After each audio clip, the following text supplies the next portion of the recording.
Hello everybody, welcome to my channel How to Solve Physics. My name is Praveen Gupta. हम कक्षा 12 की बहुत की हिंदी माध्यम की कक्षाएं ले रहे हैं. इसमें फर्स्ट चैप्टर स्थिर वैद्युत की का 7th लेक्चर आज स्टार्ट करने जा रहे हैं, जो है वैद्युत द्विध्रुव. इस वैद्युत द्विध्रुव को हम कंबाइंडली डिस्कस करेंगे क्योंकि इसका कुछ पोर्शन फर्स्ट अध्याय में और कुछ सेकंड अध्याय में एनसीईआरटी में दे रखा है. ये क्लास आपके लिए 12th के साथ साथ नीट जेई जैसे कंपटीशन के लिए भी एप्लीकेबल होगी. 12th बोर्ड वाले बच्चे अपने नोट्स भी बना सकते हैं साथ ही साथ, तो बेस्ट रहेगा आप कॉपी पेन लेकर बैठें. सबसे पहले हम देखेंगे वैद्युत ध्रुव क्या होता है, द्विध्रुव आघूर्ण क्या होता है, फिर विद्युत द्विध्रुव के कारण वैद्युत क्षेत्र विभिन्न पोजीशन पर, अक्षीय, निरक्षीय और एक सामान्य स्थिति पर, फिर द्विध्रुव के कारण वैद्युत विभव. यह आर्टिकल दे रखा है सेकंड चैप्टर के अंदर कैपेसिटर के साथ में, है ना, लेकिन हम विद्युत द्विध्रुव को पूरा कंबाइंडली डिस्कस करेंगे. और फाइनली देखेंगे कि बाह्य विद्युत क्षेत्र में यदि वैद्युत द्विध्रुव को रखते हैं तो उस पर बलाघूर्ण, उसको घुमाने के लिए किया गया कार्य, संचित स्थितिज ऊर्जा किस तरीके से हम डिफाइन करते हैं और उस पर कैसे क्वेश्चन बनते हैं. सभी आर्टिकल पर डिफरेंट टाइप के काफ़ी सारे क्वेश्चंस लेंगे जिससे कि प्रैक्टिस हो जाए और ये चैप्टर अच्छा हो जाए. तो चलिए आगे बढ़ते हैं. वैद्युत द्विध्रुव होता क्या है? वैद्युत द्विध्रुव आवेशों का एक सिस्टम होता है, निकाय होता है, जिसमें दो आवेश समान परिमाण के और विपरीत प्रकृति के होने चाहिए, जैसे एक माइनस है दूसरा प्लस क्यू, तथा उनके बीच की दूरी बहुत कम होनी चाहिए. ऐसा नहीं कि 1 किलोमीटर दूरी पर रख दिया. तो ये सिस्टम ऑफ चार्ज, आवेशों का ये निकाय हमारा वैद्युत द्विध्रुव कहलाएगा. फाइन. एक आदर्श द्विध्रुव ऐसा द्विध्रुव होता है जिसमें आवेशों के परिमाण तो ज़्यादा हों और ये दूरी, पृथक्करण कहते हैं हिंदी के अंदर, ये दूरी है ये बहुत कम होनी चाहिए. ऐसे होते हैं आदर्श द्विध्रुव. हम अपनी बात को स्टार्ट करते हैं इनके एग्जाम्पल ध्रुवीय अणुओं से, कि वहाँ पर पाए जाएंगे वैद्युत द्विध्रुव. वह अणु जिसमें धनात्मक आवेशों का केंद्र ऋणात्मक आवेशों के केंद्र के साथ संपाती नहीं हो, दोनों के केंद्र आपस में नहीं मिले, पॉजिटिव और नेगेटिव चार्ज का सेंटर एक ही जगह नहीं आ जाए. एक ही जगह आ जाएगा तो डाइपोल मोमेंट नहीं होगा, द्विध्रुव नहीं बनेगा. फाइन. ध्रुवीय अणु में सममित आकार नहीं होते हैं, सिमेट्रिकल नेचर नहीं होती है ना. सिमेट्रिकल नेचर होती है, नेगेटिव पॉजिटिव चार्ज के जो सेंटर हैं एक ही पॉइंट पर आ जाते हैं. इनके एग्जाम्पल लेना चाहें तो जैसे HCl मॉलिक्यूल होता है, H प्लस और Cl माइनस, H प्लस और Cl माइनस, H2O जैसे डायग्राम में देखा रखा है, NH3, CO2 और बहुत सारे. फाइन. अब जानते हैं कि द्विध्रुव आघूर्ण क्या होता है. द्विध्रुव आघूर्ण एक सदिश राशि होती है जिसका उपयोग हम द्विध्रुव की सामर्थ्य को मापने के लिए करते हैं. ताकत क्या है इसकी, स्ट्रेंथ क्या है, जिस यानी स्ट्रेंथ हमारे काम में आएगी. इलेक्ट्रिक फील्ड कितना जनरेट कर सकता है, electric volt potential different point पर विद्युत विभव कितना उत्पन्न कर सकता है, यानी सामर्थ्य को मापने के काम में आती है. कैसे कैलकुलेट करते हैं इसको? दो आवेश होते हैं, एक माइनस और प्लस, दोनों में से किसी एक आवेश का परिमाण और इनके बीच की दूरी का गुणनफल है, वो हमें द्विध्रुव आघूर्ण का परिमाण देता है. फाइन. इसकी दिशा होती है ऋणात्मक आवेश से धनात्मक आवेश की ओर. P का जो मात्रक होगा coulomb into meter, C capital और M छोटा. कूलाम मीटर होती है क्या, SI इकाई. लेकिन ये कूलाम मीटर बहुत ही बड़ी इकाई है. कारण क्या है, जैसे हमने बताया था कि आदर्श जो डाइपोल होते हैं मॉलिक्यूलर लेवल पर होते हैं, आणविक स्थिति पे होती हैं, HCl जैसे, H प्लस Cl माइनस. तो आवेश हो गए इलेक्ट्रॉनिक आवेश. अब आप जानते हो 10⁻⁻19 में होता है तो आवेश, है ना. तो कूलाम से कितना छोटा हो गया. दूरी एंगस्ट्रॉम में होती है तो मीटर से कितनी छोटी हो गई, 10⁻10 गुना छोटी हो गई, है ना. तो इनकी प्रायोगिक इकाई कूलाम मीटर नहीं होती है, डिबाई होती है. फाइन. एक डिबाई 3.3 इंटू 10⁻30 कूलाम मीटर के बराबर होता है. तो आप देख सकते हो कूलाम मीटर की तुलना में डिबाई कितना छोटा है. इसको प्रयोग में ली जाती है इकाई को. फाइन. अभी हमने देखा वैद्युत द्विध्रुव आघूर्ण क्या होता है, एक आवेश का परिमाण और बीच की दूरी का गुणनफल.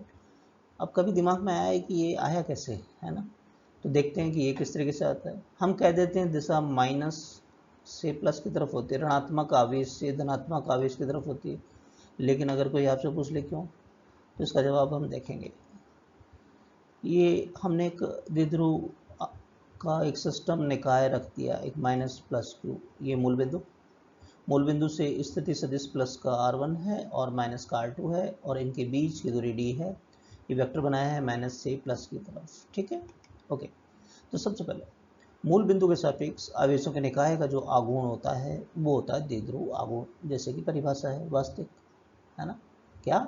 मूल बिंदु के सापेक्ष ये आवेशों के जो निकाय है इनका आघूर्ण कहलाता है द्विध्रुव आघूर्ण। तो गणितीय रूप से इस बात को निरूपित करें तो देखिए भाई, प्लस इस q का आघूर्ण क्या हो गया, q into r1, minus q का आघूर्ण क्या हो गया, minus q into r2। Fine, q को कॉमन ले लें तो r1 माइनस r2 वेक्टर हो गया। लेकिन आप इस सदिश त्रिभुज के अंदर देखें, सदिश r1 किसके बराबर होगा, सदिश r2 प्लस सदिश d, है ना, सदिशों के योग का त्रिभुज का नियम। r2 प्लस सदिश d किसके बराबर होगा, सदिश r1 के। सहमत है ना। तो r1 माइनस r2 क्या d वेक्टर के बराबर हो जाएगा, यस और नो। तो r1 माइनस r2 को d वेक्टर लिखेंगे।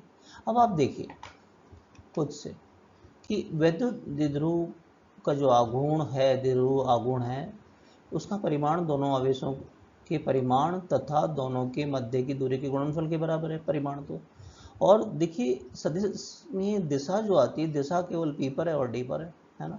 तो p की दिशा d की दिशा के अनुदिश होगी, दिशा d की अनुदिश होगी, अर्थात अब d की दिशा कहाँ है, देखिए माइनस q से प्लस q की तरफ, राइट।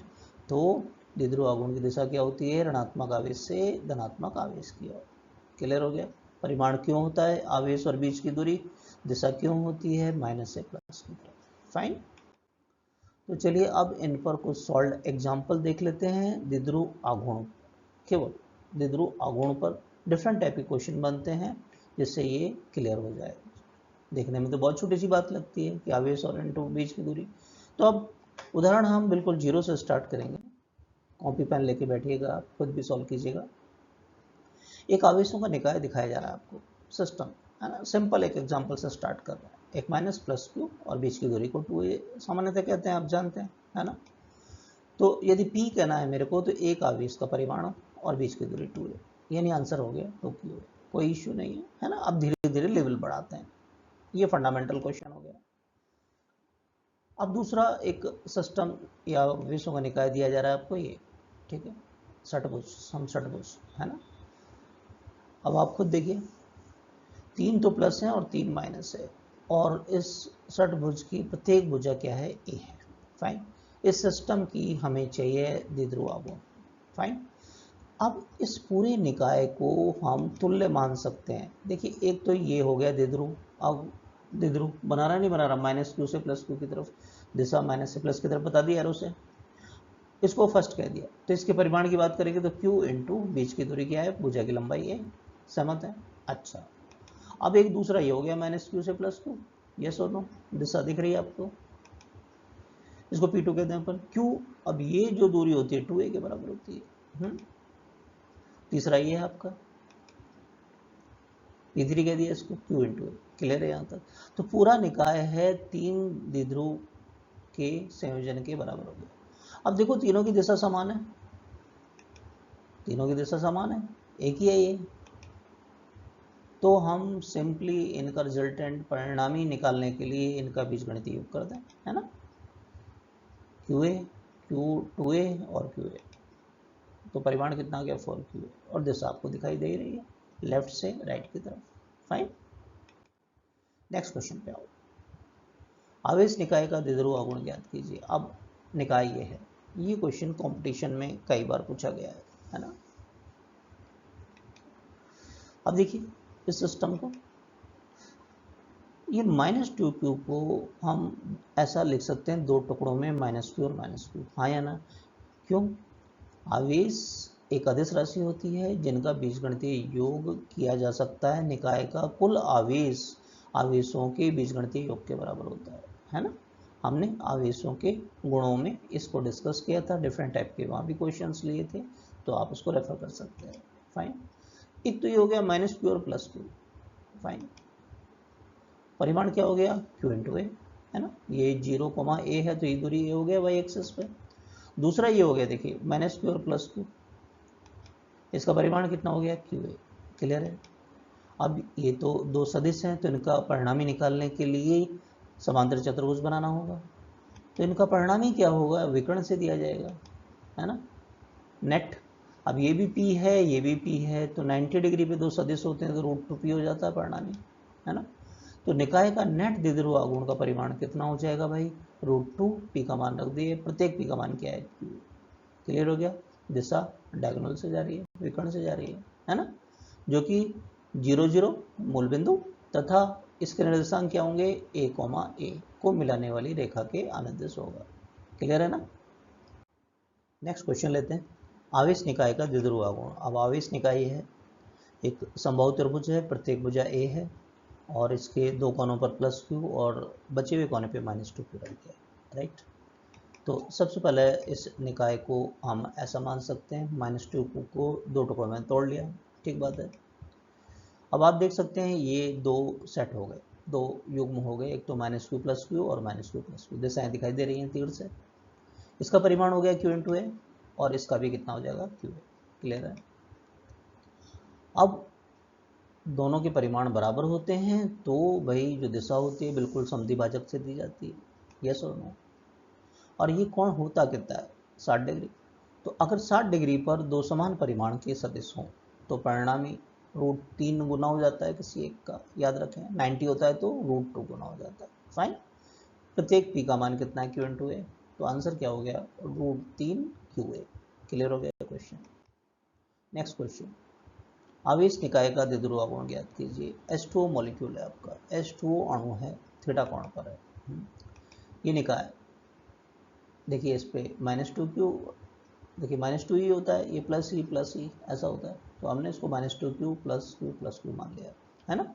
बॉन्ड लेंथ, बंध की लंबाई A कह दी इनकी, दिशाएं आपको दिखाई दे रही हैं, समद्विभाजक से जाएगा, ठीक।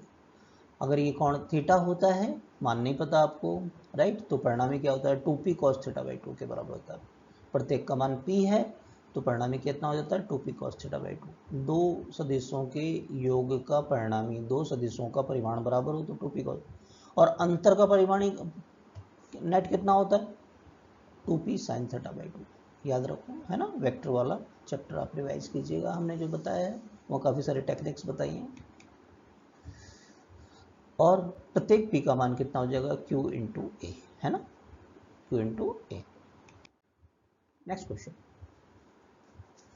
आवेश निकाय का द्विध्रुव आघूर्ण ज्ञात कीजिए। निकाय ये है, ध्यान से देखिए, आप सबसे पहले खुद से वीडियो को पॉज करके ट्राई करो इसको, है ना, और फिर अपने सॉल्यूशन का मिलान करना। वर्ग के दो विपरीत कोनों पर +Q है और नेक्स्ट दो विपरीत कोनों पर -4Q और +2Q है, राइट। ये सिस्टम देखिए, हमने -4Q के तीन टुकड़े कर लिए, -Q, -2Q और -Q, तो -4Q बन गया। इससे फ़ायदा क्या होगा कि देखिए, एक तो डाइपोल ये बन गया, -Q और +Q मिलकर एक डाइपोल बना रहे हैं, द्विध्रुव बना रहे हैं। द्विध्रुव आघूर्ण कितना, Q × A। दूसरा डाइपोल ये बन गया, Q × A। क्लियर है। और तीसरा, ये विकर्ण के अनुदिश, प्रत्येक का परिमाण 2Q है और दूरी विकर्ण की लंबाई कितनी होती है वर्ग में, √2 है, तो इतना हो जाएगा। Clear, okay. अब देखिए, ये दो जो भुजाएं 90 डिग्री पर, इनका परिणामी लेंगे तो √2 गुना होगा वो इनका P का मान रख दिया यहाँ पर। तो अब केवल और केवल नेट ये येलो वाला वेक्टर और रेड वाला बड़ा वेक्टर दो रह गए, दिशा एक की तरफ हो गई, तो हम बीजगणितीय योग लिख सकते हैं इनका, क्या, 2 √2 QA और √2 QA। क्लियर, तो ये कितना हो गया, 3 √2 QA। क्लियर हो गया क्वेश्चन। नेक्स्ट क्वेश्चन, बड़ा अच्छा क्वेश्चन है, एक और लेंगे जिससे का बिल्कुल सारा क्लियर हो जाएगा। एक्स अक्ष पर मूल बिंदु से ए दूरी पर -2Q -2Q, वाई अक्ष पर मूल बिंदु से ए दूरी पर +Q और +3। ये सिस्टम जो द्विध्रुव बना रहे हैं, इनका द्विध्रुव आघूर्ण ज्ञात कीजिए। कभी आपने सोचा द्विध्रुव कैसे बना रहे हैं, द्विध्रुव बना रहे नहीं बना रहे हैं, ये चेक करने का टेक्निक, सिंपल टेक्निक बताते हैं आपको। समस्त आवेशों का योग कर लो, अगर वो शून्य आ रहा है तो वो द्विध्रुव बना रहे हैं। आप करके देखो, यहाँ पर देखो, +3Q और -2Q कितना हो गया, रह गया +Q। प्लस क्यू कितना हो गया, प्लस 2q। प्लस 2q में माइनस का 2q जुड़ेगा तो कितना आ गया, 0। तो ये द्विध्रुव बनाएगा। ये होता है तरीका। ऐसा नहीं होता ध्रुव का मतलब कि दो ही आवेश होने चाहिए, है ना। सिस्टम में निकाय में कितने भी आवेश हो सकते हैं, उनका सम कितना, उनका योग कितना होना चाहिए, 0। Fine, okay. अब ये सिस्टम किसके तुल्य है, प्लस 3q को दो टुकड़ों में तोड़ लें, प्लस 2q और प्लस q तोड़ सकते हैं, ओके। और प्लस q को दो टुकड़ों में तोड़ लें, प्लस 2q और माइनस q जोड़ेंगे तो देखो प्लस q रह गया। इनको अपन ने डिस्टर्ब नहीं किया। अब इससे क्या फायदा, एक तो ये बन गया -2q से +2q की तरफ, जैसा आपको दिखाई दे रही तीर के निशान से। एक आवेश का परिमाण तो 2q, बीच की दूरी ये a है, ये a है तो √2a हो गया। दूसरा ये हो गया -2q + q, 2a √2a, हाँ या ना, क्लियर है, ओके। और तीसरा बचा हुआ -q और +q, बीच की दूरी a 2a हो गया। तो इसका मतलब पूरा सिस्टम आपका 3 द्विध्रुव के तुल्य हो गया। फाइन। अब आप गौर से देखें, ये दोनों तो एक दूसरे को कैंसिल करेंगे, क्यों, परिमाण बराबर है और दिशा इनकी विपरीत है, केवल अकेला ही रह गया, हाँ या ना। तो नेट केवल इसके बराबर होगा q × 2a के, और जो दिशा होगी हमारी किसके बराबर हो जाएगी, प्लस y अक्ष के अनुदिश, क्योंकि इसी के अनुदिश रह गया, ये तो कैंसिल हो गया। तो ये क्लियर हो गया आपको द्विध्रुव आघूर्ण और उसके क्वेश्चंस। चलिए तो आगे बढ़ते हैं। विद्युत द्विध्रुव के कारण विद्युत क्षेत्र की तीव्रता कैसे कैलकुलेट करते हैं। द्विध्रुव द्वारा उत्पन्न विद्युत क्षेत्र को द्विध्रुव का क्षेत्र कहते हैं सबसे पहले तो, कि द्विध्रुव कितना विद्युत क्षेत्र उत्पन्न करता है। सबसे पहले हम अक्षीय रेखा पर स्थित किसी बिंदु पर बात करेंगे। मान लीजिए एक आवेश हमारे पास -q और दूसरा है +2q, तो ये एक द्विध्रुव का निर्माण कर रहे हैं। इनको मिलाने वाली रेखा अक्ष कहलाती है, राइट।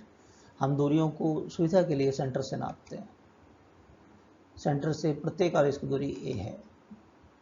अब इसकी जो दिशा होती है द्विध्रुव आघूर्ण की -q से +q की होती है ना। इनको मिलाने वाली, आवेशों को मिलाने वाली लाइन पर ही कोई बिंदु है a फॉर एक्सियल, इसलिए इसे निरूपित किया है, a फॉर एक्सियल, राइट। अब ए बिंदु पर बात करेंगे, है ना। ए बिंदु इनके सेंटर से r दूरी पर है, मान लिया हमने। अब माइनस आवेश, फर्स्ट आवेश है, इसके कारण ए बिंदु पर विद्युत क्षेत्र की तीव्रता माइनस के कारण माइनस की तरफ होती है, ऋणात्मक आवेश के कारण ऋणात्मक आवेश की तरफ, E1 की दिशा, क्लियर है। और प्लस आवेश धनात्मक आवेश से परे होती है, तो E2 इधर हुआ, क्लियर है, सहमत है। अब ए बिंदु पर परिणामी विद्युत क्षेत्र कैलकुलेट करेंगे। ए बिंदु पर परिणामी विद्युत क्षेत्र, अब आप देखिए E1 E2 संरेखीय है, सदिश है, संरेखीय मतलब एक ही दिशा में, लेकिन मतलब एक ही लाइन के अनुदिश संरेखीय कराए, एक रेखा पर संरेखीय, लेकिन दिशा में क्या है, विपरीत है, राइट। अब तो नेट दिशा हो जाएगी हमारी E2 सदिश की तरफ। ये कैसे कहा सर ने, देखिए +q आवेश से बिंदु की दूरी कम है, और किसी एक आवेश के कारण विद्युत क्षेत्र की तीव्रता का परिमाण क्या होता है, बिंदु आवेश के कारण kq/r², दूरी के वर्ग के व्युत्क्रमानुपाती विद्युत क्षेत्र का पूरा एक चैप्टर लिया है, उसको रेफर कीजिएगा, विभिन्न प्रकार के क्वेश्चन लिए हैं, आपको सुविधा होगी, फायदा होगा। ये दूरी कम है, तो ये दूरी आपकी कम है किसके सापेक्ष, -q के कारण। तो दूरी कम है तो kq/r², तो यानी +q के कारण विद्युत क्षेत्र ज़्यादा होगा, E2 ज़्यादा होगा, तो ज़्यादा की तरफ हो जाएगा, है ना, दिशा ही हो जाएगी, यानी P की दिशा में आ जाना है। तो हमारा को EA निकालना है, तो E2 - E1 करना है ना, परिमाण रख दें E2 KQ।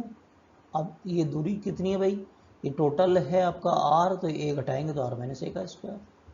अब E1 की बात कर लें, KQ -Q से ये दूरी कितनी है, R + A का स्क्वायर, ठीक है। इसको सॉल्व कर लें, ये लघुत्तम ले लेते हैं, R - A का स्क्वायर, R + A का स्क्वायर, R + A क्या हो गया, R² - A², है ना। KQ तो कॉमन ले सकते हैं, तो ये R + A का स्क्वायर -A², ठीक है। अब वीडियो को पॉज करके खुद से सॉल्व करके देखो जरा, तो कॉन्फिडेंस आता है फिर, है ना। फिजिक्स को पढ़ना जैसे गणित को पढ़ना, और गणित को केवल पढ़ते नहीं है, पेन चलाए बिना तो वो सॉल्व नहीं होता, समझ में नहीं आता, तो कॉपी में करके देखते चले, मास्टर होगी, राइट। तो इसको सॉल्व करके देखो, अंश को क्या 4 आ रहा है, ब्रैकेट को ओपन करो, ए प्लस बी का होल स्क्वायर ए माइनस बी का होल स्क्वायर सूत्र लगा सकते हैं आप, है ना। अब देखिए इसको हम ऐसा लिख सकते हैं, 4 को 2 गुणा 2 लिख लें तो 1 2 तो ये रहा, अब 2 बच गया, q इंटू टू है, q इंटू टू है, पी बन गया। दूरी कितनी है बीच की दूरी 2 है ना, तो ये आ गया हमारे पास में। इसको सदिश रूप में व्यक्त करें तो ए सदिश की दिशा पी सदिश की दिशा में है कि नहीं, तो पी सदिश की दिशा में है, बाकी तो एज है ना। यदि ये दूरी इस आर की तुलना में नगण्य होती है तो हम इस द्विध्रुव को लघु या छोटा द्विध्रुव मानते हैं। यानी आर की तुलना में 2a नगण्य है तो ए भी नगण्य हो गया, तो ये खत्म हो जाएगा, ये खत्म हो जाएगा। नीचे R4 है तो नीचे R³ रह जाएगा, फिर ये सोचना। सामान्यतः हमारे ये काम में आएगा, छोटे द्विध्रुव होते हैं वास्तव में, क्योंकि आणविक होते हैं ना, HCl H2O, ये तो बहुत छोटे छोटे होते हैं, तो सामान्यतः आदर्श रूप में तो यही सूत्र हमारे काम में आते हैं। क्लियर है। अब निरक्ष पर स्थित किसी बिंदु पर बात कर लेते हैं। निरक्ष का मतलब क्या है कि हमारे पास में ये अगर द्विध्रुव है तो इनकी मिलाने वाली रेखा का अगर ये केंद्र बिंदु है तो इनका समद्विभाजक पर कोई बिंदु होगा, इसको ब्रॉड ऑन पोजीशन भी कहते हैं। निरक्ष स्थिति को ब्रॉड ऑन पोजीशन भी कहते हैं, इसलिए बीच रोपित किया। अंग्रेजी में क्या कहते हैं, ब्रॉड ऑन, चौड़ाई की तरफ, चौड़ाई तरफ लंबाई है, चौड़ाई तरफ, ब्रॉड ऑन पोजीशन, इसलिए बी से रोपित किया। आप चाहे कुछ भी नाम रखें, उससे कोई फर्क नहीं पड़ता वैसे, है ना। मान लीजिए केंद्र से ये दूरी आर है, फाइन, जैसा आप जानते हैं ये माइनस से प्लस की तरफ होती है। अब ये सिमेट्रिकल दो सममित त्रिभुज बनेंगे, अगर ये कोण थीटा है तो ये भी थीटा ही होगा। क्लियर है। माइनस के कारण दिशा माइनस की तरफ होगी, प्लस के कारण दिशा परे होती है, E2 कह दिया हमने। क्लियर है यहाँ तक। इनका परिणाम ही निकालने के लिए समांतर चतुर्भुज, है ना, ये थीटा तो ये भी थीटा, ये थीटा है तो ये भी थीटा, इस दिशा में होगा, तो बी बिंदु पर दिशा ही आ गई। क्लियर है यहाँ तक, है ना। तो बी बिंदु पर परिणामी विद्युत क्षेत्र की तीव्रता की बात करें अपन, है ना, तो इसको कैसे सॉल्व किया अपन ने, देखिए ये था हमारा ट्राइंगल, है ना। देखिए इस E2 का कंपोनेंट घटक लें इधर, E2 cos थीटा, E1 का घटक लें तो E1 cos थीटा हुआ, लेकिन ये घटक लेंगे E2 sin theta, E1 sin theta, ये एक दूसरे को निरस्त कर देंगे, है ना, बराबर हो, क्योंकि देखिए ये दूरी बराबर है, दोनों सममित है, KQ/R², KQ/R² जैसा फॉर्मूला होगा, KQ/D² कह सकते हो आप। तो ये E2 और E1 के परिमाण बराबर हैं, तो E2 sin थीटा है, E1 sin थीटा बराबर हो गया, एक दूसरे को निरस्त कर देंगे, केवल इनके कारण होगा जो दिशा दिखाई दे रही है, E1 cos theta plus E2 cos theta, तो दोनों को E कह दें थोड़ी देर के लिए, बराबर होगा, तो 2E cos थीटा हो गया। तो E का मान रख दें अपन KQ, E का मान KQ बटा दूरी का स्क्वायर। ये जो दूरी है भाई, ये R है, ये A है, तो वर्गमूल में हो गया ना, ये R² प्लस A², तो R² प्लस A² है ना, उसका स्क्वायर वर्गमूल में R² प्लस A, उसका स्क्वायर करेंगे तो वर्गमूल हट गया। ये रखा है cos थीटा का मान। cos थीटा क्या है भाई, आधार बटा कण, आधार बटा वर्गमूल में R। यहाँ तक क्लियर है ना। अब देखिए इसको 2 को इसके साथ ले सकते हैं, और ये 1 घात और ये 1/2 घात मिलकर 3/2 घात हो गई, 1 घात और 1/2 घात, 3/2। क्लियर। और Q इंटू 2A क्या होता है, P। क्लियर है ना। सदिश रूप में व्यक्त करें तो देखिए P की दिशा के विपरीत है कि नहीं, P की दिशा इधर और A की दिशा इसके विपरीत है, प्रति समांतर दिशा है तो माइनस का चिन्ह लगा दिया। क्लियर।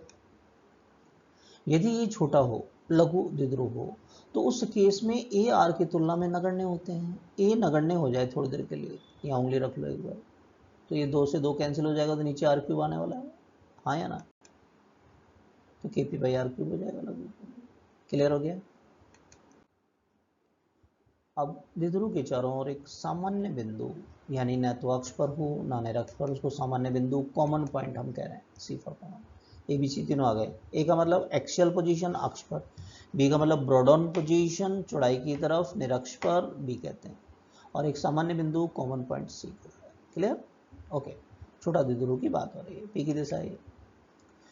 तो देखिए इस P के 2 घटक ले सकते हैं अपन, P cos थीटा, P1 कहते हैं, ये थीटा मान लिया अपन, है ना, कौन, ये थीटा मान लिया, और एक लंबवत घटक ले लिया P sin थीटा, थीटा से परे, इसको P2 कह दिया।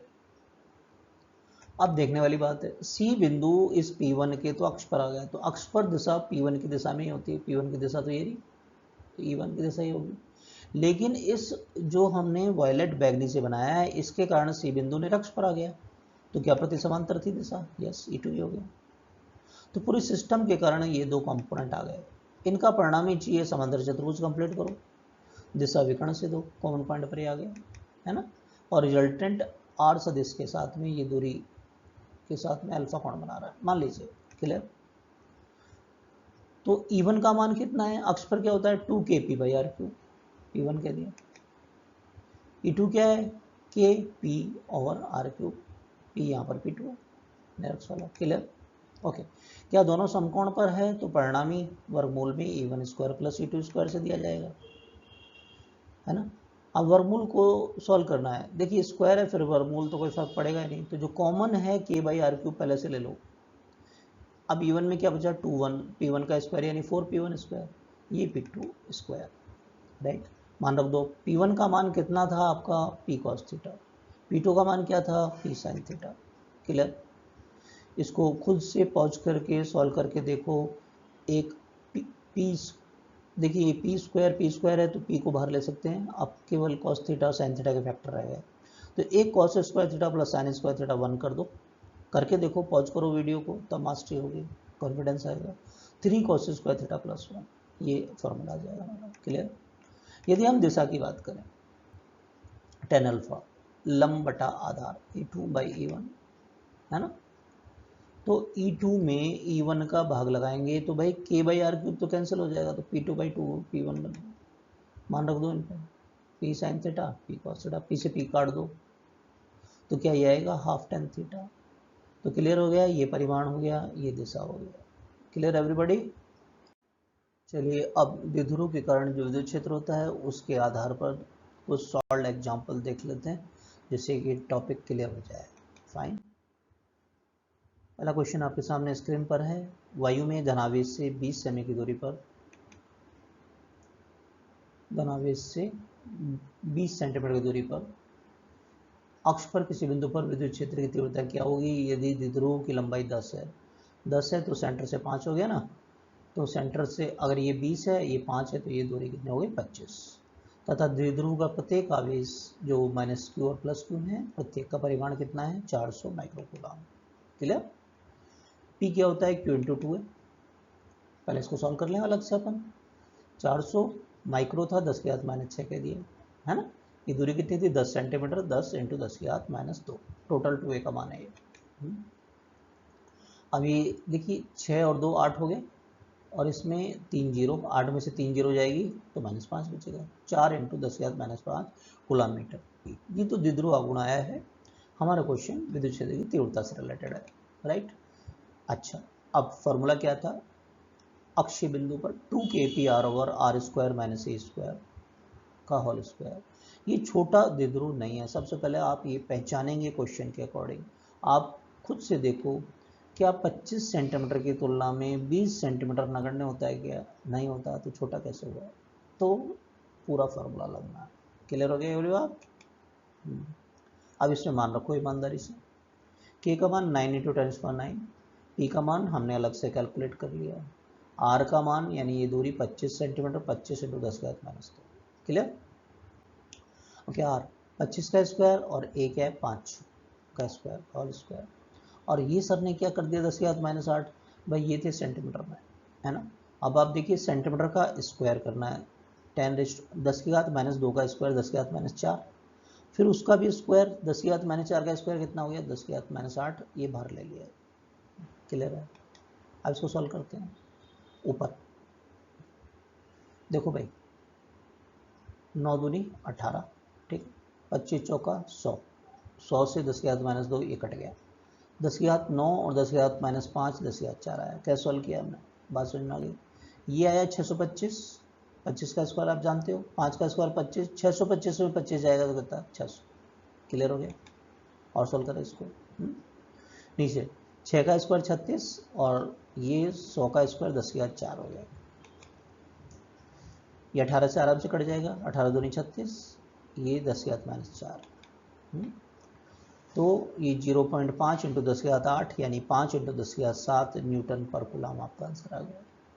क्लियर हो गया क्वेश्चन। नेक्स्ट क्वेश्चन पे आइए। यदि किसी छोटे द्विध्रुव के कारण अक्षीय बिंदु पर x दूरी पर और निरक्षीय रेखा पर y दूरी पर विद्युत क्षेत्र की तीव्रता का परिमाण बराबर है, तो x और y का अनुपात ज्ञात कीजिए। ये क्वेश्चन चाहे बोर्ड हो चाहे कंपटीशन काफ़ी इंपॉर्टेंस रखता है, बार बार पूछा जाता है। तो जहाँ हम इम्पॉर्टेंट कहें हमारे यहाँ पे एक्सपीरियंस से, तो आप उस पर एक लगा लीजिए, एग्जाम में आने का चांसेस रहता है पूरा। फाइन। क्वेश्चन में बोला है ए और बी बिंदु पर परिमाण बराबर है। तो ए अक्षीय बिंदु पर फॉर्मूला 2kp/r³, बी निरक्षीय kp/r³। अभी r दूरियां दे रखी है x और y, kp से kp काट दें तो ये बचेगा x³ बटा y³ 2 आ जाएगा, आएगा 1/3 घात ले लें दोनों तरफ, तो ये आ गया है ना। तो हमारा आंसर x अनुपात y आ गया। Next question. आघूर्ण P और 64P के दो विद्युत द्विध्रुव 25 सेंटीमीटर की दूरी पर एक रेखा पर विपरीत दिशा में रखे गए। एम्स के एग्जाम में सबसे पहले पूछा गया था ये। आघूर्ण P से कितनी दूरी पर द्विध्रुव के बीच किसी बिंदु पर विद्युत क्षेत्र शून्य हो जाएगा। एक P1 और P2 25 सेंटीमीटर पर रखे गए हैं एक ही रेखा पर विपरीत दिशा में। Clear, okay. अब इनके बीच किसी बिंदु यहाँ पर विद्युत क्षेत्र मान लो यहाँ पर शून्य हो रहा है, शून्य होगा नहीं होगा, दिशा विपरीत है कि नहीं पहले ये चेक करो। P1 के कारण दिशा इधर राइट की तरफ परे होती है ना, उसी की तरफ होती है मतलब, और इसकी तरफ इधर होगा, दिशा विपरीत तो कैंसिल करेंगे किसी ना किसी बिंदु पर, तो x कह दिया अपन ने इस बिंदु पर, है ना। इसकी दूरी P1 से ज्ञात करेंगे, यहाँ के सेंटर से ज्ञात करेंगे। अब दिशा तो विपरीत है तो परिमाण भी बराबर होनी चाहिए, जब भी तो कैंसिल होंगे, जब भी तो शून्य होगा। दोनों का मान रखें। P1 के कारण 2kp/r³, 2kp/r³ लगाया P1 और ये दूरी x³। P2 ये 25 है तो बची हुई दूरी 25 - x होगी। क्लियर, मान रख दो। P1P और P2 कितना है 64P, राइट।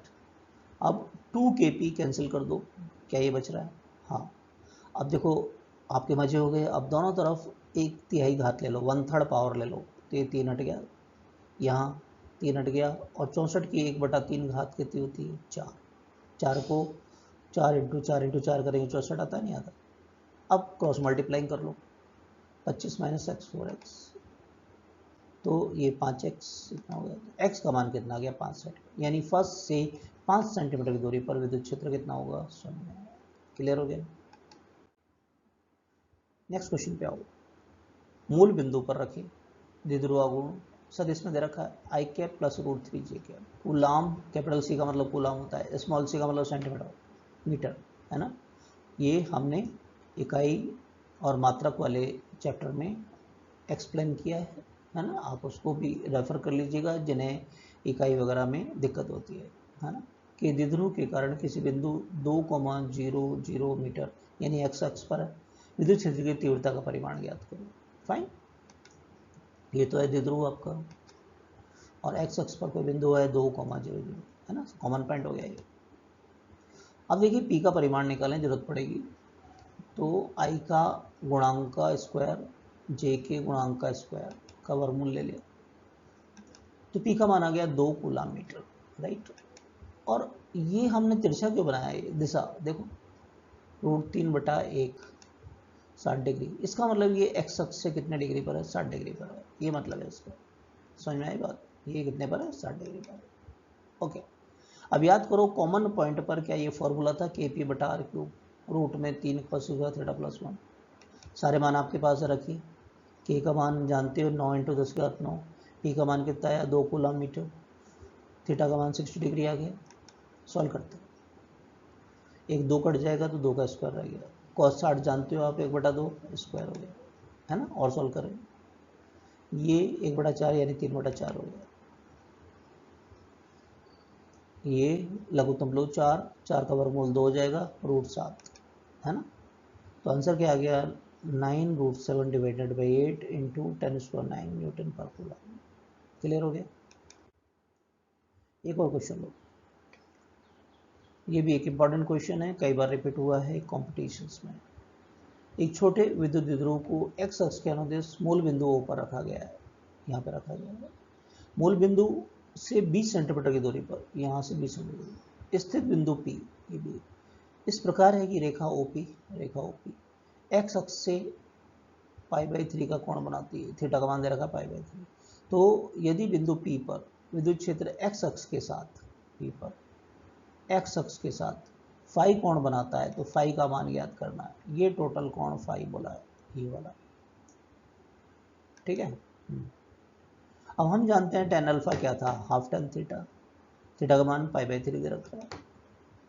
सॉल्व करें। tan 60 डिग्री, tan 60 डिग्री कितना होता है, √3 होता नहीं होता। तो अल्फा को लिख सकते हैं tan इनवर्स √3/2, राइट।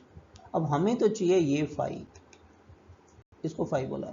तो ये फाई है कितना, थीटा प्लस अल्फा के बराबर है कि नहीं, है ना। थीटा का मान π/3, अल्फा हमने निकाल लिया, तो ये आपका आंसर होगा। It is a very important question, है ना, लिख के रखिएगा।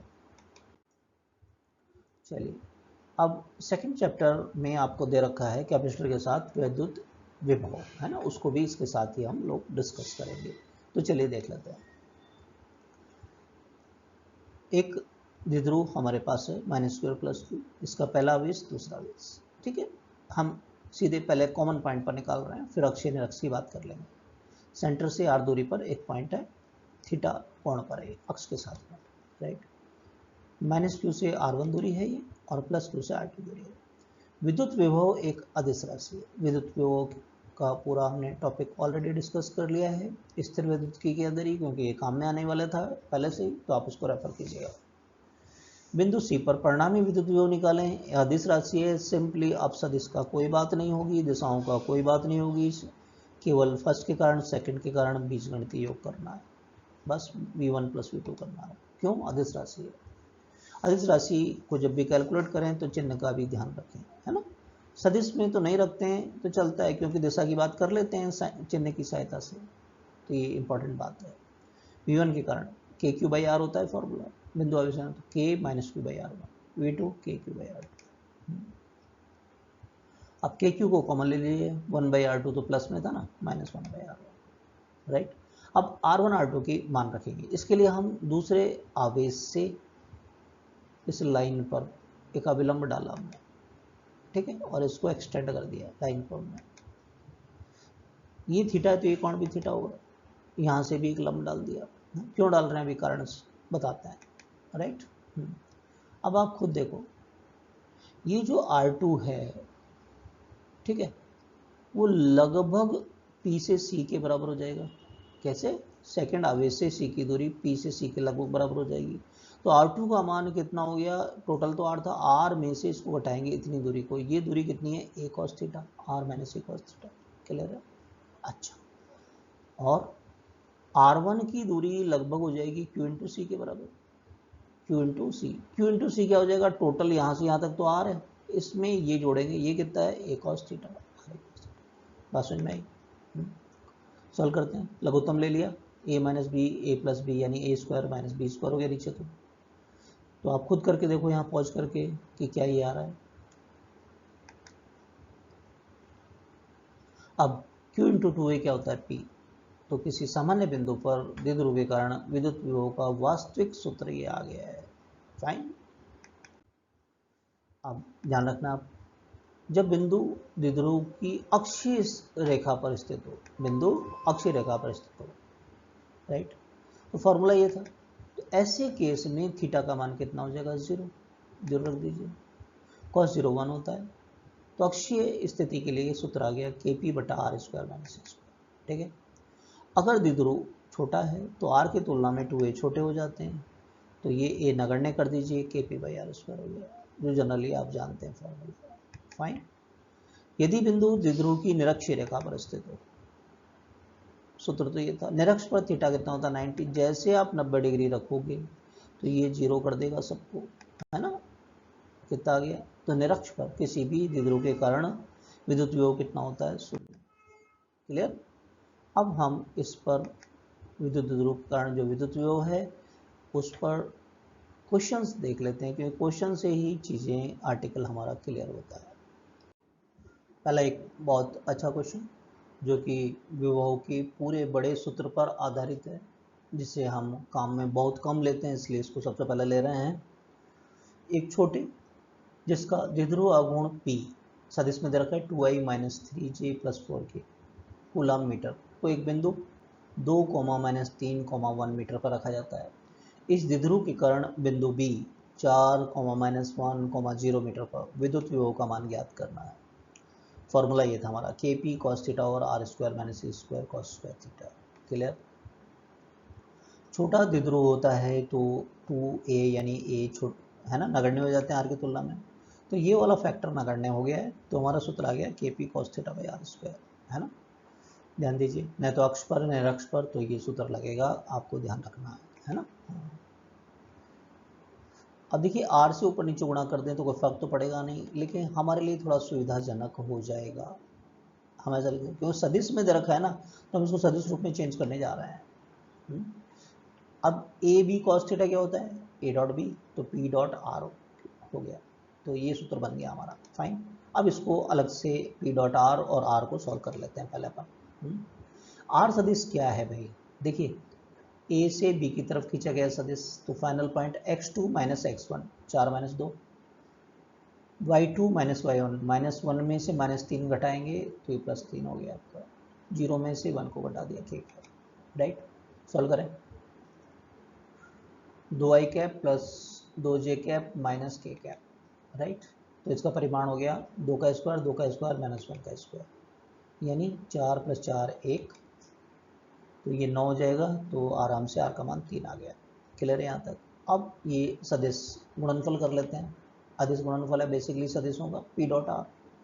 इसमें क्या करते हैं, आई के गुणांक का गुणा होता है जे का और के का, है, तो क्या 2 गुणा 2 माइनस 3 गुणा 2 और 4 गुणा माइनस 1। क्लियर। तो ये 4, ये माइनस 6 और ये माइनस 4, 4 से 4 कट जाएगा तो माइनस 6 आ गया आपका, तो इसका मान आ गया माइनस 6। अब मान रख देते हैं, अब इजी हो गया हमारे लिए, है ना, तो इसको अलग से कर लेना चाहिए। ये माइनस 6 और ये 3 था आपका, तो एक 9 कटेगा तो एक 3 रह जाएगा यहाँ पर, तो आराम से ये माइनस 2 इंटू 10 की घात 9 वोल्ट आ गया आंसर। क्लियर हो गया क्वेश्चन। नेक्स्ट पे आइए, ये निकाय सिस्टम IIT JEE में पूछा गया था। क्यू नॉट आवेश को ए से बी तक ले जाने के लिए आवश्यक कार्य ज्ञात कीजिए। बाह्य कार्य हमने विभव में बताया था, बाह्य कार्य द्वारा किया गया कार्य, विद्युत क्षेत्र द्वारा किया गया कार्य, तो आप उसको जरूर से रेफर कीजिएगा, है ना। ओके, अब क्यू नॉट को ए से बी तक लेके जा रहे हैं, फाइनल माइनस इनिशियल बाह्य कार्य, एक्सटर्नल मतलब बाह्य, है ना। फाइनल पॉइंट बी है, अंतिम बिंदु प्रारंभिक बिंदु ए है ना। लेकिन ए और बी बिंदु दोनों क्या निरक्ष पर हैं, बोलो, द्विध्रुवों के, हाँ, लंबवत रेखा पर है, चाहे माइनस क्यू और प्लस क्यू को मिलाने वाली लाइन को देखें तो उसके लंबवत है, इस लाइन के भी लंबवत है, हर एक लाइन के लंबवत है, तो निरक्ष पर तो कितना होता है, 0। क्लियर। तो बी और ए पर विभव का मान कितना है, 0, तो कितना कार्य करना पड़ेगा, कुछ नहीं है, तो समविभव रेखा हो गई, समविभव पृष्ठ हो गया, है ना। नेक्स्ट क्वेश्चन, छोटे द्विध्रुव के क्षेत्र में क्यू नॉट को ए से बी तक ले जाना, A point A B point A, यहाँ तक लेके जाना है, ये छोटा एक द्विध्रुव है, आवश्यक कार्य बताना है। अब सी ये कॉमन पॉइंट हो गया बेसिकली, ना तो बी और ए बिंदु आप खुद देखो, नहीं तो अक्ष पे निरक्ष पे, तो ये पूरा फार्मूला लगेगा। छोटा है तो 2a की जो आपका नगण्य हो गया आर की तुलना में, है ना भाई, तो ये फैक्टर नगण्य हो जाएगा, तो फॉर्मूला हमारा ये रह गया Kp cos थीटा बाई। इसका फॉर्मूले का इंपॉर्टेंस समझे आप, है ना, केवल सिंपली ये याद नहीं रखना है Kp by r square, fine, okay. तो बाह्य कार्य EXT लिख दिया शॉर्ट में, क्यू नॉट अंतिम माइनस प्रारंभिक करना है, राइट। अंतिम बिंदु कौन सा है, ए से बी जा रहे हो तो बी माइनस ए, है ना। अब देखिए बी, ये थीटा चाहिएगा आपको, थीटा ये 45 है, 45 डिग्री, तो 45 बचा, और ए के लिए बात करें तो क्या 135 डिग्री हो जाएगा, 45 45 45 135, समझ आए बात। तो चलिए रखते हैं Kp cos 45 बी के लिए, तो और ए के लिए 135, समझ में आया कैसे किया, मान रख दो। Kp बाई आर स्क्वायर पहले कॉमन ले लो, cos 45 1/√2, cos 135 माइनस का 1/√2, राइट। तो ये 2 गुना हो जाएगा 1/√2, तो ऊपर √2 आ जाएगा, √2 KP Q0 by R square. Clear हो गया क्वेश्चन। अब हम देखेंगे कि बाह्य विद्युत क्षेत्र में यदि विद्युत ध्रुव को रखें तो उसका व्यवहार कैसा होता है, उसमें बल क्या लगता है, बल आघूर्ण कितना होता है, कार्य व स्थितिज ऊर्जा। मान लीजिए द्विध्रुव के आवेश है -Q+Q, ठीक है, इनके मध्य की दूरी 2 है। ओके, किसी कोण थीटा पर रख दिया x अक्ष के साथ में, दिशा ये है P। ये विद्युत क्षेत्र है, बाह्य विद्युत क्षेत्र, एक समान विद्युत क्षेत्र। -Q पर विद्युत क्षेत्र के विपरीत दिशा में, +Q पर विद्युत क्षेत्र की दिशा में बल लगेगा QE। क्लियर है, ये डिस्कस कर चुके हैं विद्युत क्षेत्र में। अब आप देखिए इस सिस्टम पर, इस निकाय पर 2 समान परिमाण के बल लग रहे हैं, दिशा में विपरीत है, और इनकी क्रिया रेखा एक बिंदु से नहीं गुजर रही। इसकी क्रिया रेखा इस लाइन के अनुदिश है, समांतर तो है लेकिन एक बिंदु से नहीं, एक ही बिंदु से गुजरे, ऐसे एक ही बिंदु से गुजरे तो वो कैंसिल कर देगी एक दूसरे को, लेकिन अलग अलग बिंदु से हैं तो वो कैंसिल नहीं करेगा, वो घुमाने का प्रयास करता है, राइट। इसको है ना, फाइन। तो सबसे पहले अगर नेट बल की बात करें तो नेट बल तो नहीं है सिस्टम पर, QE बराबर विपरीत है ना, लेकिन इस पर एक बलयुग्म जरूर काम कर रहा है। वो बलयुग्म इसको घुमाने का प्रभाव करेगा, घुमाएगा, और बलयुग्म के आघूर्ण को कहते हैं बलाघूर्ण, राइट। बलाघूर्ण की डेफिनेशन होती है बलयुग्म के एक बल का परिमाण, एक वैद्युत बल है यहाँ पर, और इनकी क्रिया रेखा के मध्य की लंबवत दूरी, राइट। मान रख दें QE लंबवत दूरी, ये 2a, ये थीटा, तो सामने वाला कंपोनेंट साइन होता है 2a sin थीटा, तो Q × 2a P हो गया, तो बलाघूर्ण का परिमाण आ गया P sin थीटा। सदिश में P × E है ना, E सदिश इधर है, P सदिश इधर है, P से E की तरफ हम उंगलियों को घुमाएंगे, राइट, P से E की तरफ। तो आपका सीधे हाथ की उंगलियों को घुमाइए, अंगूठा क्या स्क्रीन के अंदर की तरफ जाएगा, राइट, अंदर की तरफ हो जाएगा। बलाघूर्ण की दिशा P और E के तल के लंबवत होती है ना, और अंदर की तरफ होगी। बलाघूर्ण की ऐसा इकाई क्या, न्यूटन × मीटर। यदि थीटा 0 डिग्री हो, 0 रख दें यहाँ पर, तो टॉर्क 0 आ गया। अगर 90 डिग्री हो गई तो फिर अधिकतम हो जाएगा, और 180 डिग्री हो तो टॉर्क का मान फिर से 0 हो जाएगा। क्यों, साइन फिर से 0 हो जाता है। क्लियर। अब एक समान विद्युत क्षेत्र में विद्युत द्विध्रुव पर किया गया कार्य, जैसे विद्युत ध्रुव को आप फ्री करते हैं तो उस पर लगने वाला बलाघूर्ण उसको घुमाकर विद्युत क्षेत्र की दिशा में लाने का काम करता है। आप उसकी विपरीत दिशा में ले जाना चाहोगे तो आपको एक बाह्य कार्य करना पड़ेगा, है ना, और वो बाह्य कार्य के लिए स्थानांतर गति में तो बल लगाना पड़ता है, गुणन गति में बलाघूर्ण लगाना, तो उतना ही बलाघूर्ण लगाना पड़ेगा जितना विद्युत क्षेत्र लगा रहा था। फाइन। मान लीजिए ये आप θ1 से θ2 स्थिति तक लेकर आ रहे हैं आप, फाइन, ओके। तो छोटे से आघूर्ण के लिए, छोटे से थीटा d थीटा तक घुमाने के लिए जैसे कार्य होते हैं बल इंटू विस्थापन, तो गुणन कार्य होता है बलाघूर्ण इंटू कोणीय विस्थापन, torque into d theta, right. उतना ही लगाना पड़ेगा जितना विद्युत क्षेत्र लगा रहा है P sin थीटा। ये कैसे कह रहे हैं उतना ही लगाना पड़ेगा, फाइन। मान लीजिए ये मेरे पास एक रिमोट है, फाइन, ओके, नीचे की तरफ बल कितना लग रहा है इसका mg, तो मुझे इसे ऊपर उठाने के लिए न्यूनतम कितना बल लगाना पड़ेगा, जितना नीचे लग रहा है, जितना गुरुत्वीय क्षेत्र लगा रहा है mg के बराबर, है ना। तो इसी प्रकार से जितना विद्युत क्षेत्र बलाघूर्ण लगा रहा है विपरीत दिशा में ले जाने के लिए, घुमाने के लिए, उतना ही बलाघूर्ण लगाना, फाइन। अगर हमको θ1 से θ2 तक घुमाना है Pe sin थीटा, लिमिट्स लगा दी। अब खुद से करके देखो पॉज करके, माइनस कॉस थीटा आता है साइन थीटा का जब हम समाकलन करते हैं, और सीमाएं रखो तो क्या ये आ रहा है cos θ1 माइनस cos θ2। यदि θ1 0, सामान्यतः हम बिल्कुल ई की दिशा से स्टार्ट करते हैं और किसी थीटा तक, और θ2 थीटा, तो हमारा सूत्र बन जाता है P cos 0 degree minus cos theta, अर्थात Pe1 माइनस cos थीटा, है ना। दोनों सूत्र आप याद रखिएगा, θ1 θ2 वाला भी और थीटा का भी। क्लियर। अब स्थितिज ऊर्जा कितनी स्टोर होती है, हमारा विद्युत क्षेत्र एक संरक्षित क्षेत्र होता है, तो जो भी बाह्य कार्य करते हैं वो स्थितिज ऊर्जा के रूप में संचित हो जाता है। फाइन।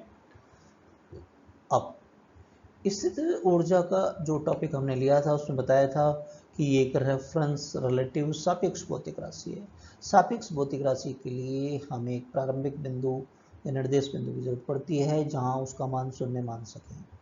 तो इसमें टॉपिक में 90 डिग्री जो होता है वो एक सापेक्ष बिंदु होता है, रेफरेंस पॉइंट होता है जिसके सापेक्ष हम नापते हैं, क्योंकि केवल 90 डिग्री पर इससे ऊर्जा का मान शून्य होता है। लेकिन हम अपनी बात को स्टार्ट कर रहे हैं कि माना कि 90 डिग्री पर इससे ऊर्जा शून्य लिया जाए। अभी बताएंगे जब फार्मूला आएगा तो आप देखेंगे कि 90 डिग्री पर इससे ऊर्जा शून्य होता है। तो द्विध्रुव को की किसी कोण थीटा पर इससे ऊर्जा क्या होगी, जो भी कार्य करेंगे 90 डिग्री से थीटा तक वो स्टोर हो जाएगा इससे ऊर्जा यू में। फाइन। ये तो जीरो हो गया, तो ये माइनस पी कॉस थीटा। अब आप खुद देखिए थीटा पर यहाँ 90 डिग्री रखो, क्या जीरो हो गया। तो इससे ऊर्जा एक होती है सापेक्ष भौतिक राशि, इसमें चाहिए होता है निर्देश बिंदु। निर्देश बिंदु ऐसा जहाँ हम शून्य मान सकें। जैसे कहते हैं ना पृथ्वी की धरातल पर गुरुत्वीय विभव कितना मान लेते हैं हम, जीरो। क्या जीरो होता है कि नहीं, मानते हैं, सापेक्ष भौतिक राशि नापने के लिए। राइट। आप कहते हैं एच ऊंचाई तक किसी को उठाया है mgh, तो mgh कब कहते हैं, जब धरातल पर कितना मान लेते हैं आप, जीरो, क्योंकि सापेक्ष भौतिक राशि है, हमें उस बिंदु पर कुछ मान चाहिए। फाइन। सदिश रूप में निरूपित करें तो ये हो गया माइनस का पी डॉट। क्लियर। थीटा यदि जीरो है ना, तो ये 1 हो गया, तो माइनस का पी सबसे न्यूनतम इससे ऊर्जा की स्थिति स्थायी संतुलन को निरूपित करती है। थीटा 90 डिग्री तो जीरो हो जाएगा। थीटा 180 रखा, कॉस 180 -1 होता है, माइनस माइनस प्लस पी, तो अधिकतम इससे ऊर्जा की स्थिति अस्थायी संतुलन को निरूपित करती है। क्लियर है। अब इस पर हम कुछ क्वेश्चंस देखें, उदाहरण लें, हल करके दिखाएं इनको, तो फिर ये टॉपिक बिल्कुल क्लियर हो जाएगा आपका। फाइन। चलिए नेक्स्ट क्वेश्चन लेते हैं। नेक्स्ट क्वेश्चन आपके पास है 4 कूलाम मीटर के द्विध्रुव आघूर्ण के एक विद्युत द्विध्रुव को 3000 न्यूटन प्रति कूलाम के विद्युत क्षेत्र में रखा गया। यदि विद्युत क्षेत्र रेखाओं के सापेक्ष 60 डिग्री के कोण पर हो तो द्विध्रुव द्वारा अनुभव किया गया बल आघूर्ण की गणना करो। पहले हर क्वेश्चन के लिए खुद से ट्राई करो, पॉज करो वीडियो को, है ना, फिर चेक करना। पीई साइन थीटा, ये फॉर्मूला था। मान रखो पी का मान दे रखा है 4 किलोमीटर, ई का मान 3000, थीटा 60 डिग्री। सॉल्व करो। साइन 60√3/2 हो गया, 2 से इसको काट दें तो ये 6000√3 न्यूटन मीटर हो गया। सही आ गया आंसर। नेक्स्ट क्वेश्चन पे चलो। 5 कूलाम मीटर के द्विध्रुव आघूर्ण के एक विद्युत ध्रुव को 1600 न्यूटन पर कूलाम के विद्युत क्षेत्र में रखा गया। यदि द्विध्रुव 4000 न्यूटन मीटर का बल आघूर्ण अनुभव करता है तो द्विध्रुव आघूर्ण और विद्युत क्षेत्र के बीच का कोण ज्ञात। चलो अपने ऐसे खुद से ट्राई करो, पहले पॉज कर लो एक बार वीडियो को। Torque P sine theta, torque का मान दे रखा है, बल आघूर्ण का मान दे रखा है 4000, पी का मान 5 और ई का मान 1600, थीटा ज्ञात करेंगे। ये 8000 हो गया साइन थीटा हो गया 4000 बटा 8000 यानी 1/2, तो थीटा कितना 30 डिग्री। क्लियर, सही आ गया आंसर। चलो नेक्स्ट, एक विद्युत ध्रुव पर विचार कीजिए जिसमें 2 आवेश प्लस माइक्रो कूलाम प्लस का 2 माइक्रो कूलाम और माइनस का 2 माइक्रो कूलाम 4 सेंटीमीटर की दूरी पर रखे गए हैं। इसे 5000 न्यूटन पर कूलाम के बाह्य विद्युत क्षेत्र में रखा जाता है। तो 30 डिग्री कोण पर दाईं ओर निर्देशित है क्या विद्युत क्षेत्र। द्विध्रुव द्वारा अनुभव किया गया बल आघूर्ण का परिमाण और दिशा ज्ञात करो।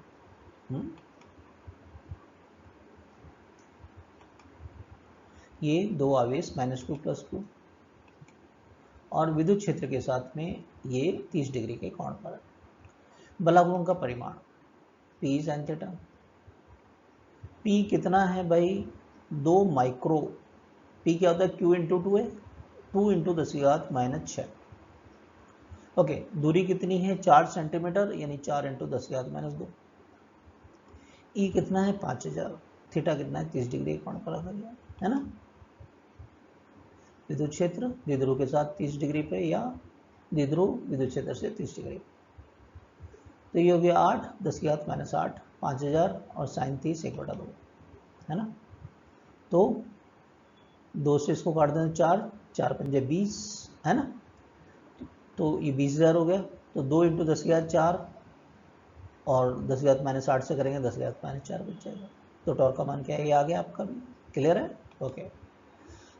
और इसकी बलागुण की दिशा पी और ई वाले तल के लंबवत और अंदर की तरफ होगी। कैसे, पी से ई की तरफ अपनी उंगलियों को घुमाओ ऐसे, तो अंगूठा अंदर की तरफ जाएगा है ना, स्क्रीन के अंदर की तरफ जाएगा। क्लियर है, हाँ या ना, फाइन। सीधे हाथ की उंगलियों को पी से, सदिश पी से ई की तरफ घुमाना होता है। नेक्स्ट क्वेश्चन, दो बराबर और विपरीत आवेश 4 × 10 की घात -8 जब 2 × 10 की घात -2 सेंटीमीटर दूर रखे जाते हैं तो एक द्विध्रुव का निर्माण करते हैं। यदि इसे 4 × 10 की घात 8 न्यूटन पर कूलम में रखा जाता है तो फर्स्ट पार्ट है क्वेश्चन का, द्विध्रुव द्वारा अनुभव किया गया अधिकतम वाला गुण ज्ञात करो। पी साइन थीटा था फॉर्मूला, अधिकतम के लिए थीटा 90 हो जाएगा है ना। पी का मान क्यू इंटू बीच की दूरी, अब ये मीटर में चेंज किया तो -10 की घात -2 और बढ़ गया, 10 की घात -4 आ गया। ई का मान 4 × 10 की घात 8, अधिकतम के लिए थीटा 90 डिग्री कर दिया। सॉल्व करें इसको, 4 दूनी 8 8 चौक 32 हो गया है ना। 10 की घात 8 10 की घात -8 कैंसिल हो गया, 10 की घात -4 बच गया। तो ये तो अधिकतम वाला गुण आ गया। अब नेक्स्ट पार्ट क्वेश्चन का, द्विध्रुव को 180 डिग्री तक घूर्णन कराने के लिए किए गए कार्य की गणना करो। वो क्या था, पी cos θ1 - cos θ2। पहला कोण नहीं दे रखा तो हम क्षेत्र की स्थिति से स्टार्ट करते हैं है ना। पहले कोण को 0 मान लेते हैं, दूसरा दिया गया कोण 180 डिग्री, cos 0 1 और 180 -1, तो ये माइनस माइनस प्लस तो 2p हो गया। तो ये जो था p का ही तो परिमाण था भाई, आप फटाफट कर सकते हैं। साइन 90 तो कितना था, 1 था, तो टॉर्क का ये मान जो आया था, ये p का मान आया था, इसका दोगुना कर दे ये सब, तो आंसर कितना हो गया 64 × 10 की घात -4 जूल, कैपिटल जे जूल का symbol. Clear. Next question, 3 coulomb meter के द्विध्रुव आघूर्ण के एक द्विध्रुव को 4500 न्यूटन पर कूलम के बाह्य विद्युत क्षेत्र में रखा गया है। द्विध्रुव की स्थिति ऊर्जा की गणना करें जब इसे क्षेत्र रेखाओं के समांतर संरेखित किया जाता है। देखिए u का फॉर्मूला क्या था, -p cos थीटा। अब विद्युत क्षेत्र की दिशा में ही है तो थीटा कितना होगा 0, राइट। तो गुणा कर लीजिए, 3 पंजे 15 1 3 चौक 12 13, तो -13,500 जूल आ गया। क्लियर। नेक्स्ट क्वेश्चन, दो समान तथा विपरीत आवेश प्लस q 2,3 पर -q -1 -2 पर एक समान विद्युत क्षेत्र जो सदिश में दे रखा है 2i - 3j न्यूटन पर कूलम में रखे जाते हैं। तो द्विध्रुव की इसलिए ऊर्जा बताइए। अब देखिए सदिश दे रखा है तो सदिश निकालना, पहले r वेक्टर है ना।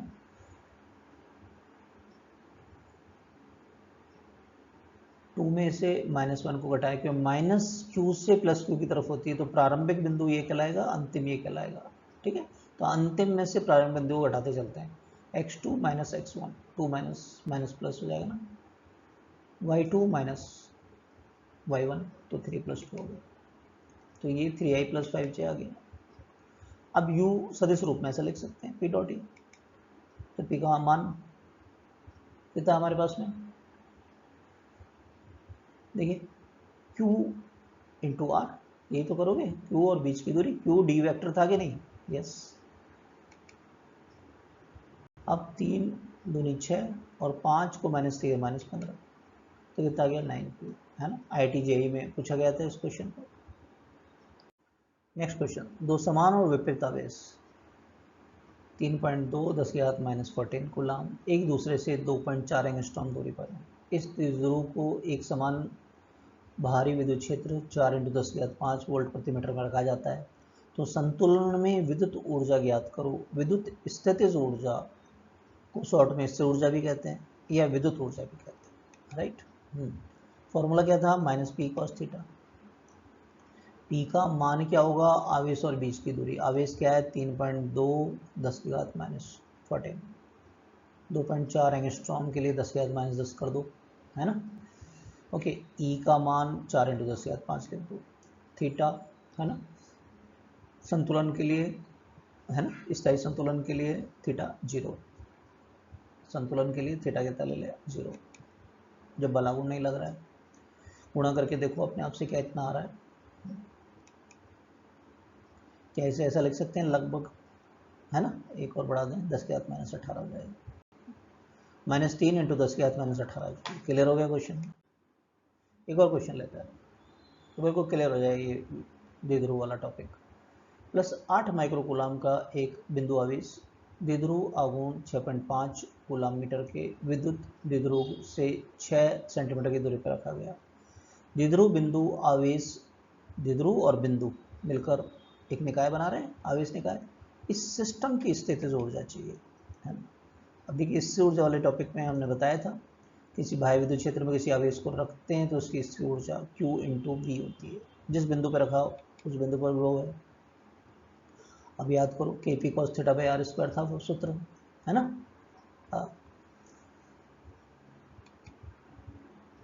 मान रख दो, Q का मान 8 माइक्रोकूलम, 8 × 10⁻6, K का मान 9 × 10⁻9, फाइन। P का मान 6.5 कूलम मीटर, ठीक है, और दूरी 6 × 10⁻2 का स्क्वायर। अब सॉल्व करते हैं इसको, ये नीचे हो गए 36 10⁻4। अब इसको सॉल्व करें अपन, हैं, ये 10⁻2 बचेगा, 10⁻9 के साथ 10⁻7, राइट, ओके। और ये 9 से 36 को काटा तो 4, और 4 से 8 को काटा तो 2, और 6.5 है जटेस, गुणा कर लो, क्या ये आ रहा है 13 × 10⁻7 जूल। क्लियर है सभी को, फाइन। नेक्स्ट टर्न पर हम इसी चैप्टर फर्स्ट स्थिर वैद्युतिकी का 8th लेक्चर लेंगे, वैद्युत फ्लक्स। इस वैद्युत फ्लक्स में कौन कौन से टॉपिक कवर करेंगे, वैद्युत बल रेखाएं, जिनको वैद्युत क्षेत्र रेखाएं भी कहा जाता है एनसीईआरटी के अकॉर्डिंग। फिर इनकी सहायता से डिफाइन करेंगे वैद्युत फ्लक्स को, जिनका हिंदी में विद्युत अभिवाह भी नाम होता है। फिर फाइनली इन्हीं को यूज़ करते हुए गॉस के नियम को डिस्कस करेंगे। इन पर डिफरेंट टाइप के न्यूमेरिकल क्वेश्चंस देखेंगे विभिन्न प्रकार के, कि आपको कोई दिक्कत नहीं आए। तो जो फर्स्ट टाइम आए हैं वो सब्सक्राइब कीजिए चैनल को। आपको इस लेक्चर का नोटिफिकेशन मिल जाए तो बेल आइकन को भी प्रेस कर दीजिए और शेयर कीजिए अपने दोस्तों के साथ में जो कि आपके साथ पढ़ रहे हैं। Thank you for watching. मिलते हैं नेक्स्ट लेक्चर में, वैद्युत फ्लक्स।